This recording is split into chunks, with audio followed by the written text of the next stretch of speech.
Anthony Picoré, j'ai 47 ans et je suis photographe professionnel. C'était une journée très particulière, c'était le 6 octobre 2006. J'étais encore assez jeune photojournaliste.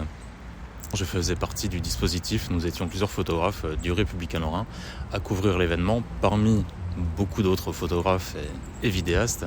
J'étais posté, j'étais seul à ce moment-là, en bas du talus en fait, mais du côté rue de Pont-à-Mousson. Il n'y avait pas de passage, la circulation était coupée, il n'y avait pas de voiture et j'attendais. À la base, il n'était pas prévu que Francis Saume descende par là. Le juge décide effectivement de descendre le talus et de venir vers la rue de Pont-à-Mousson à cet endroit-là.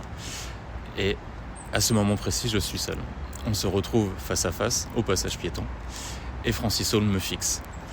On attend un moment, ça paraît une éternité. J'ai eu l'impression que ça a duré 2 minutes, ça a dû durer 30 secondes. À ce moment-là, j'ai pas vraiment le temps de penser. C'est un réflexe professionnel. Il est là en face, je vise, je fais la mise au point et je déclenche. J'ai un souvenir, ça m'est resté gravé, c'est son regard. Le regard, je l'ai sur la photo, mais je l'ai encore en tête. C'est ce regard perçant, ce regard qui fixe, ce regard qui ne baisse pas, peut-être perdu dans le vide, mais en tout cas dirigé vers l'appareil photo et vers moi.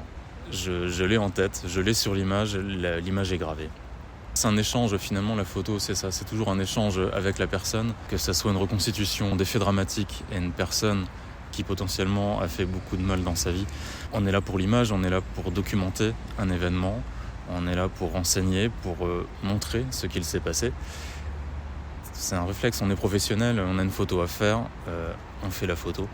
J'ai ce souvenir aussi de cette pluie continue pendant 6 heures ce jour-là. Ça rajoute la dramaturgie de la photo. Finalement, de voir Francis Saume face à face, trempé, avec son gilet pare-balles, dégoulinant. Finalement, la scène était figée. La photo fige l'instant, mais l'instant était figé lui-même en fait.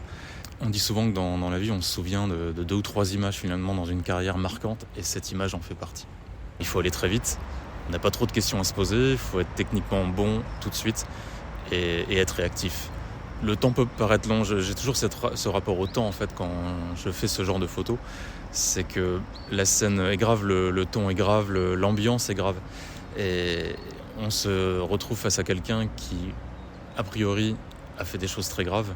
Et il faut essayer d'évacuer en fait cette chose-là et de se dire qu'on a seulement une personne en face qu'il faut photographier. C'est notre métier, on est là pour documenter encore une fois. Et il n'y a pas trop de questions à se poser à ce moment-là. On fait notre travail et les choses vont en réalité assez vite. Si on a le temps, on peut essayer d'avoir plusieurs points de vue, mais les choses se passent très vite et bien souvent les possibilités sont assez réduites. C'est là où il faut être bon et réactif, et c'est un peu l'essence de notre métier de photojournaliste, de saisir l'instant et de ne pas se tromper.